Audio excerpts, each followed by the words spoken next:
Hello guys, good morning po sa inyo mga ka-action, mga ka-camping now. Welcome back again sa ating programang The Action Man at sa ating YouTube channel. Mega love shoutout po sa lahat natin ng mga viewers Luzon, Visayas at Mindanao all over the world. Muli naman po tayo nagbabalik sa ating panibagong video, panibagong reaction dahil gusto ko lang po na i-share sa inyo ang eto na po, no? Parang magsasanib puwersa na ito. So, alam naman po natin ngayon, January 31, na kung saan araw ng Biyernes na may impeachment rally mamaya sa EDSA People Power Monument at exactly 9 AM. After nito, paalis na rin po ako mga ka-action, mga kakamping. So, see you na lang po doon, no? Sa mga pupunta po doon. So, dito po mga ka-action, no? I-share ko lang po ito sa inyo. Ang isang grupo ng mga kabataan or mga, ano na to siguro, mga college student, no?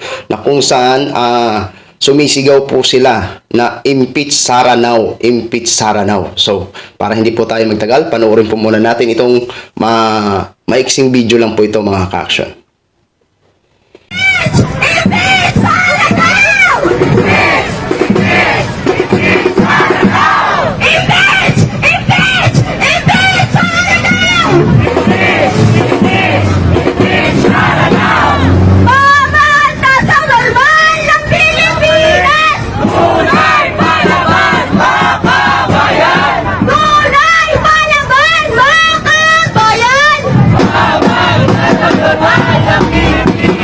Ang guro ng bayan ay nasa lansangan!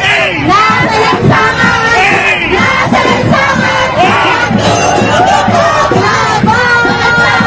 Ang guro ng bayan ay nasa lansangan! Nasa lansangan! Nasa lansangan! Nakikipaglaban! So yun na po mga ka-action, mga kakamping no, narinig na po natin ang kanilang sinisigaw na impeach Sara now. So maganda po ito mga ka-action kasi para sa akin mukhang majority talaga sa mga Pilipino na gusto ipa-impeach ito si Vice President Sara Duterte.